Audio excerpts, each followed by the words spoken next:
So here's your afferent arteriole, so here's the blood coming in that needs to be filtered. So you get to the glomerulus, right, and you get filtration. And that's shown here in step 1, glomerular filtration.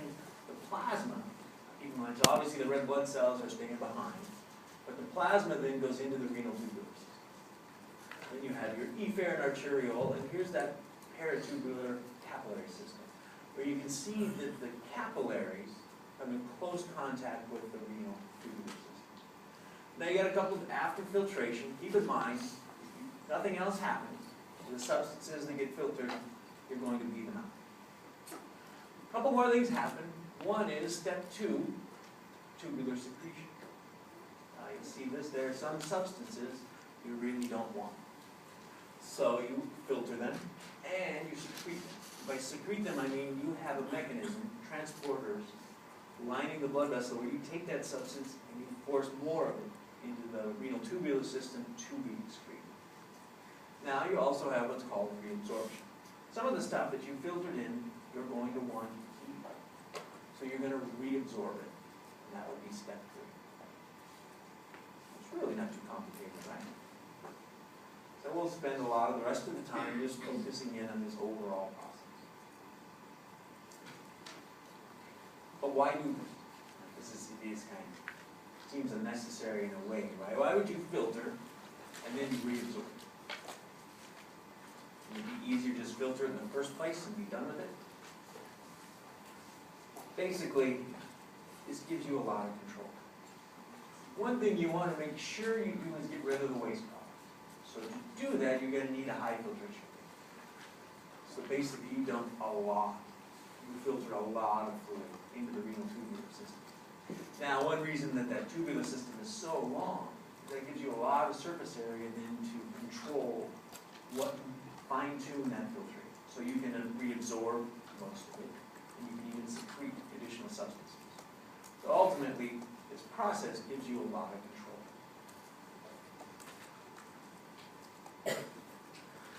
Let's be a little more specific. Let's say, here's the path for substance A. You're going to filter it, and it's do not pass, go straight to B. Pee it out. And these would be, as you probably guess, waste products. This is something you don't want, for example, creatine. The waste product, get rid of it. Once it gets filtered, don't reabsorb it. You've got it right where you want it, head it out. Now you could have B. Now this would be many of your electrolytes. Let's say, for example, your sodium, your potassium, and your chlorine. You know these are really key. You have to have these run.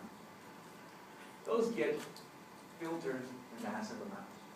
You can't afford to lose all that gets filtered, so what you do is you reabsorb it, depending on what you need. You'll reabsorb as much sodium as you should, for example, to help control your blood pressure. You'll see it later. If your blood pressure is high and you want to lower your blood volume, what you'll do is you'll keep some of the sodium in here, hopefully. Don't reabsorb as much. And the water will follow the sodium. You'll pee it out. As a result, your total blood volume will. Again, we're going to get more into that. So you can see this nice option of being able to control how much you take out. Now there's panel C. This would be something you really want. Glucose is a good example. You're going to filter it, but you do not want to lose glucose, especially. Now, actually, some people may want to lose glucose. If you're diabetic, it might be nice to pee it out. But in terms of human history, glucose is pretty precious and you don't want to pee it out. So you're going to filter it, but you're going to reabsorb essentially 100%.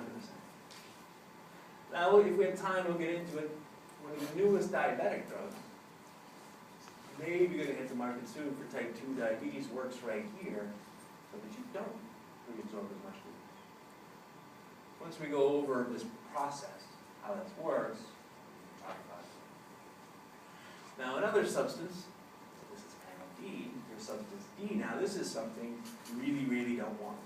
Not only do you filter it to get rid of it, you also secrete it. These are usually toxic substances.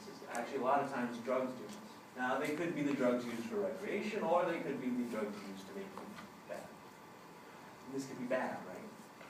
As an example of it, you'll see that this was a problem with penicillin. Your body decided it didn't like penicillin. So it took it, filtered it, and it secreted it, so you couldn't keep penicillin in your system. That was a problem. So we'll get into how you fix that as we start going over this process.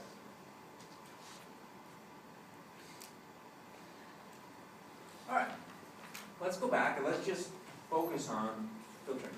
That's the first step of the whole process. Let's see how it goes. So, we've talked about it. You're going to end up 125 mils per minute. That's a lot, right? You think about how many minutes you've been just sitting here. In the end, that's going to equal 180 liters per day. That's your basic glomerular filtration. A lot of times, no one wants to write or say glomerular filtration rate over and over, so you'll just see G.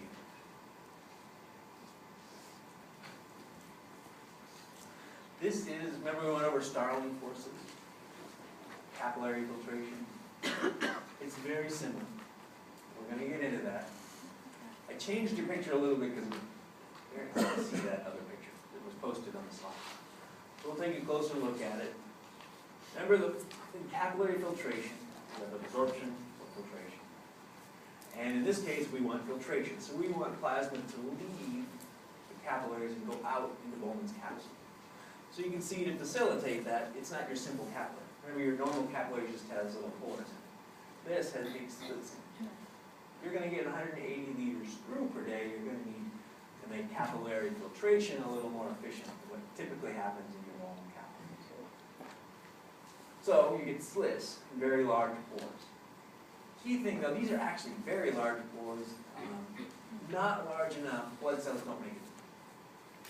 That's good. For example, if you're peeing and you see red, that's not a good thing. You don't want red blood cells. And keep in mind, imagine how difficult it would be to reabsorb an entire cell. Difficult to do. To get through, you got to go through 3 layers. First thing you have to go through the capillary endothelials.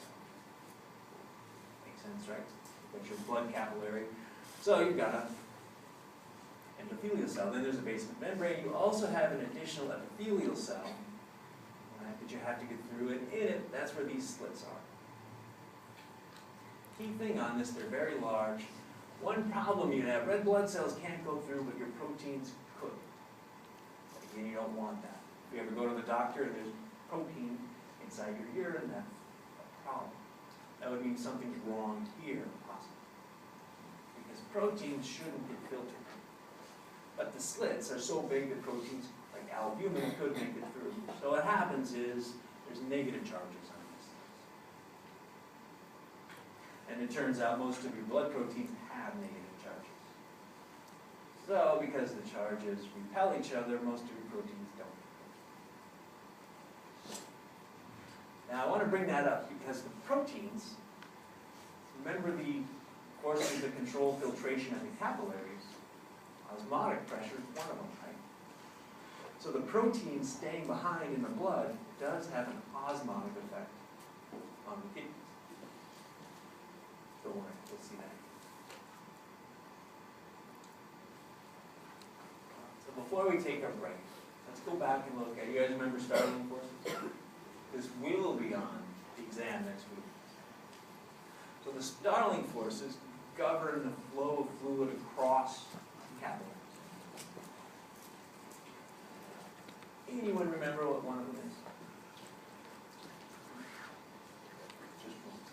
How many are there? 4. What's one of them?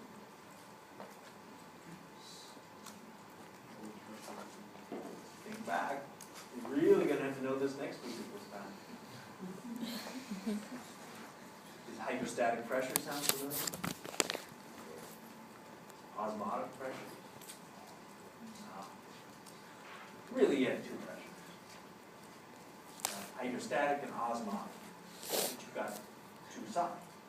You've got a capillary side and you've got a, previously it was an interstitial side, now it'll be the Bowman's capsule side.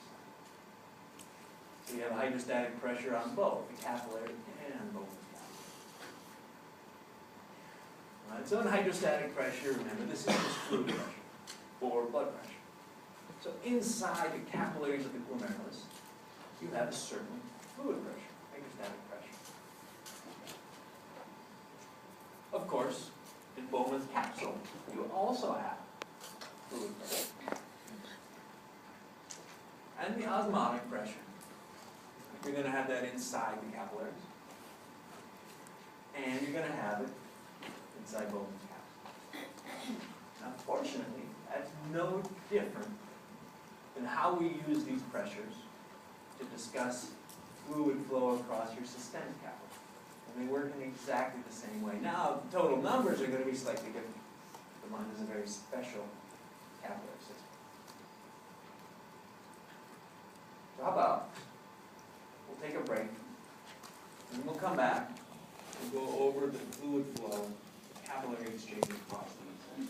We'll apply Starling forces to